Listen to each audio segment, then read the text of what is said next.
பிரயாணிக்கின்ற வாகனங்கள், நாம் வாழுகின்ற வீடுகள், நாம் உறவுகளோடு ஒன்றி வாழுகின்ற இந்த உறவுகள், நாம் எடுத்து வைக்கின்ற ஒவ்வொரு அடியுமே அல்லாஹ்வுடைய அருள். இதை நம்ம தினம் நம்ம நினைக்கிறோமா? இதெல்லாம் அல்லாஹ்வுடைய அருள், நமக்கு இது கிடைச்சிருக்கு அப்படின்னு நம்ம சிந்திக்கக்கூடியவங்களா இருக்கிறோமா? இதுதான் அல்லாஹ் சொல்றான்,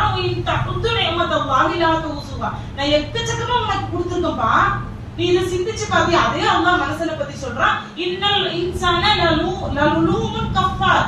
அதாவது மனிதன் அநியாயக்காரனா இருக்கிறான், நன்றி கெட்டவனாக இருக்கிறான் அப்படின்னு அல்லாஹ் சொல்றான்.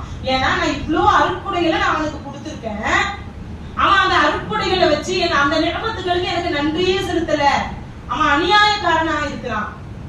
பொதுவா இந்த சமூகத்துல நமக்குள்ள உள்ள உறவுகளுடைய நிலைப்பாடு எப்படின்னா, எவ்வளவு நட்பு ரீதியாக இருந்தாலும் உறவு ரீதியாக இருந்தாலும் நம்ம ஒண்ணு செஞ்சோம்னா அதற்கான பிரதிபலனை எதிர்பார்க்கும். இதுதான் மனித உணர்வுகள். நம்ம ஒருத்தவங்களுக்கு